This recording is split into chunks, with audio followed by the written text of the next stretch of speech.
nasa 40 plus pa ito eh. Ganyan, pero ito na yung mga almost 60 na sa ating calculation lang based sa ating mga naranasan, no, na mga nabenta na.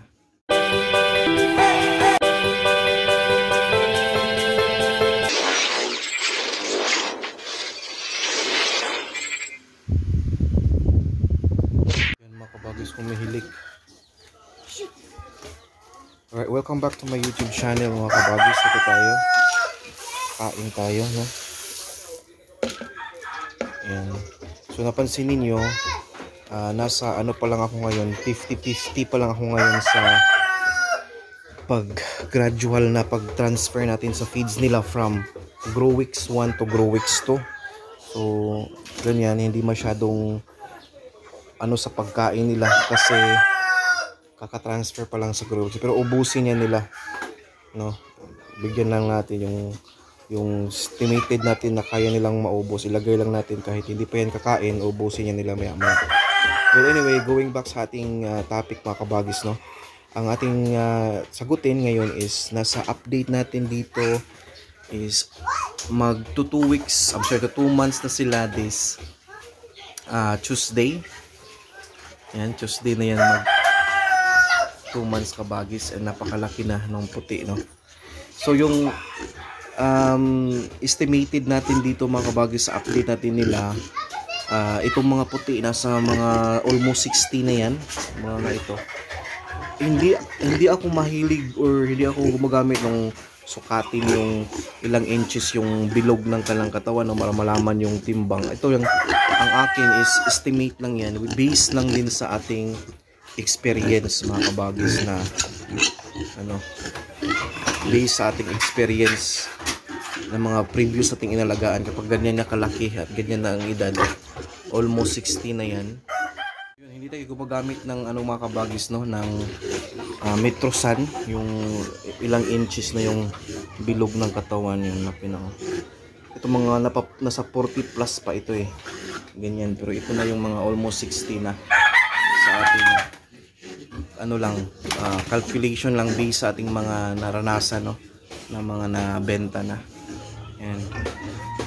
Yan. Tayuin natin. Ito, yung mga kagat-kagat, kailangang maisprihan para makatulog sila. Yan.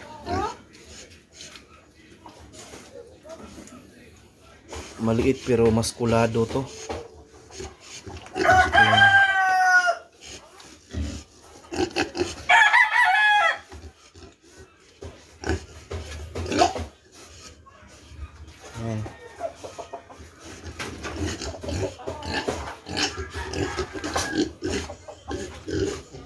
So ito, ipapakita ko sa inyo example yan mga kabagis, na ang pag-switch ng pagkain, for example galing sa Growix 1 to Growix 2,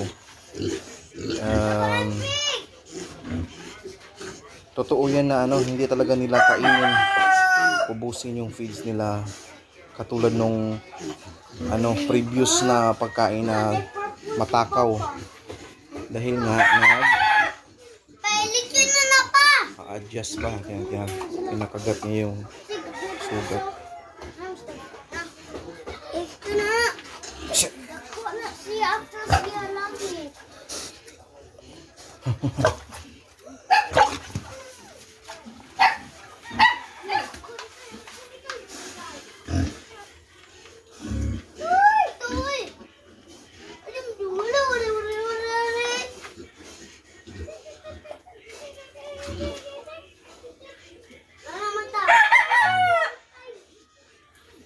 Malaki na, wala pang 2 months na.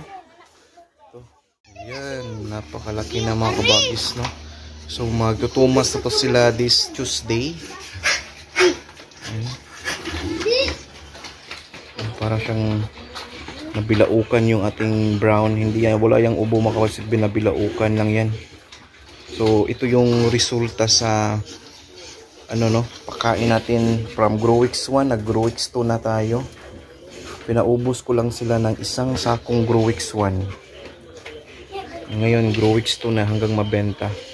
I-try kong mapakain ng finisher ito. Pero parang hindi na kailangan. No? So yung pakain ng finisher mga kabagis, kailangan ano yan eh. Yung pagpakain natin ng finisher, yung panahon na matagal-tagal nating napakain ng grower. So gusto natin na ma-neutralize yung taba at laman. So kailangan mapakain ng finisher. Pero kung mabilisan lang naman, like 2 months mahigit or 3 months mabenta na, optional na lang yung finisher natin.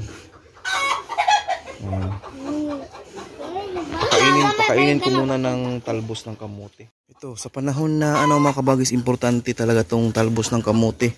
Aside sa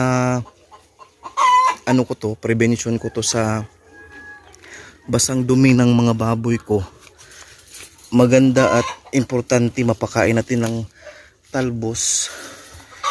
Most especially sa panahon ng sa panahon ng ang tawag nito, sa panahon na mag-switch tayo ng feeds. Di ba kung mag-switch tayo ng feeds, talagang mapansin niyo walang ganang kumain.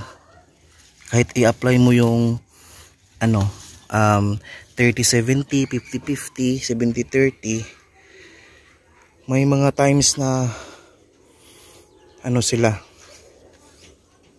mahina pa rin kumain. So ito yung appetizer natin sa kanila. Ito yung appetizer ng ating baboy para kumain. Babalik yung gana nila sa pagkain nito kahit bago yung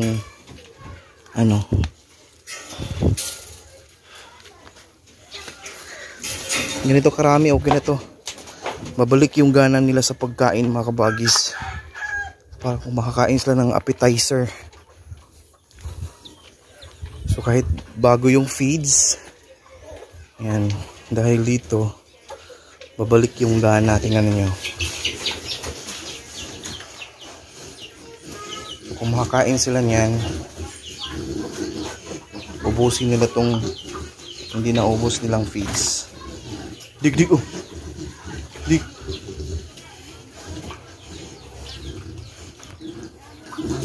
Tayo diha, tayo.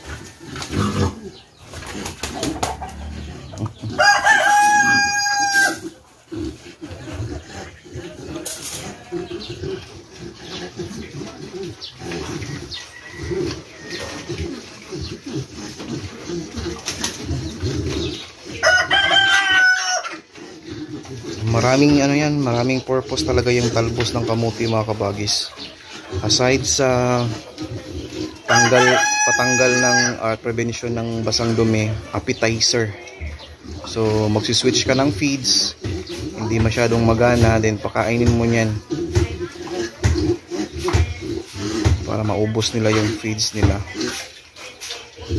So iniiwasan natin yan na may mga days na hindi sila kumakain ng sa tamang sukat na kain nila, kasi yung mga ganong mga araw, yan yung magkukos ng mas-short tayo doon sa ini-expect nating kilo. Ini-expect mong abutin na kilo, mas-short ka kasi pinabayaan mo ilang araw na walang ganang kumain, hindi maubos yung sukat na nasanayan mo na. Yung mga sukat na feeds na nasanayan mo kabagis, hindi nila maubos dahil nagsiswitch ka ng feeds or basa yung dumi. So, yan yung sekreto ko, yung talbos talaga. Yan.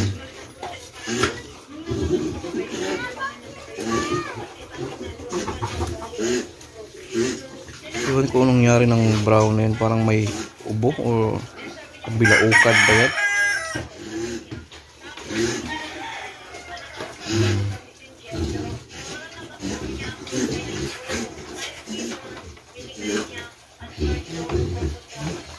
Ayan mo siya.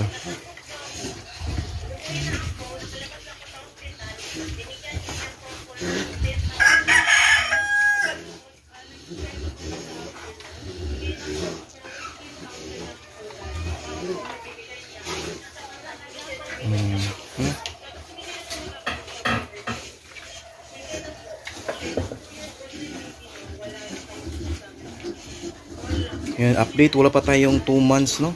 Ganyan na kalaki. Kita ko sa inyo kapag mag 2 months na yan mga kabagis. Update ko rin kayo. Yan. Yung pakain ko, kahit nag-switch ako, the same pa rin. Ito, pang umagahan to nila 3 kilos, pero yung 2 kilos pa yung naubos, yung panghuli, hindi pa. Pero pabayaan ko lang dyan, mga maya kainin yan. For sure, before magtanghali, ubos na yan. Yan, pakainin natin ng talbos para balik yung gana nila sa pagkain.